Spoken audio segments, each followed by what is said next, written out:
Спишем задолженность, проведем процедуру банкротства. Такими объявлениями буквально пестрит интернет, и это неспроста. Количество заявлений о банкротстве каждый год в суд поступает все больше. Причем 2/3 занимают именно дела о несостоятельности граждан. Об этом сегодня рассказали на итоговой коллегии арбитражного суда. За год им поступило более 36 тысяч исковых заявлений. Из них 3,5 тысячи касаются невозможности вернуть долг. По сравнению с прошлым годом количество таких дел возросло сразу на 62%. Такая же тенденция и в других регионах. За 4 года в арбитражном суде Республики Татарстан доведено до логического конца завершения процедуры реализации имущества банкротства 2393 граждан. При этом вознаграждение, которое полагается арбитражным управляющим, настолько мало, что они просто отказываются от участия в деле.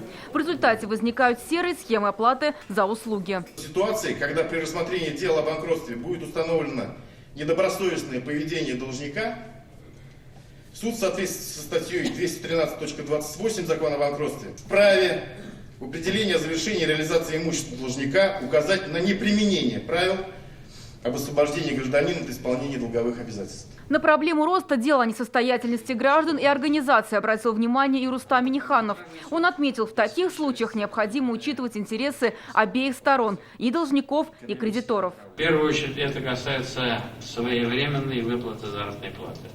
В условиях, когда все усилия направлены на повышение качества жизни и борьбу с бедностью, сокращение доходов населения недопустимо. В числе важных задач, которые стоят перед республикой, находится восстановление прав обманутых дольщиков, отметил президент. Для этого органы власти принимают все возможные меры. Актуальным остается вопрос взыскания штрафов и налогов. Не все организации добросовестно исполняют свои обязательства. Рустам Минниханов отметил, важная роль здесь также отводится судам. Зарина Ахметова, Александр Лобанов, ТНВ, Казань.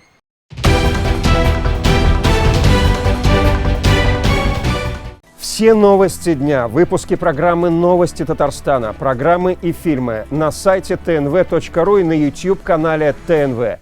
Подписывайтесь.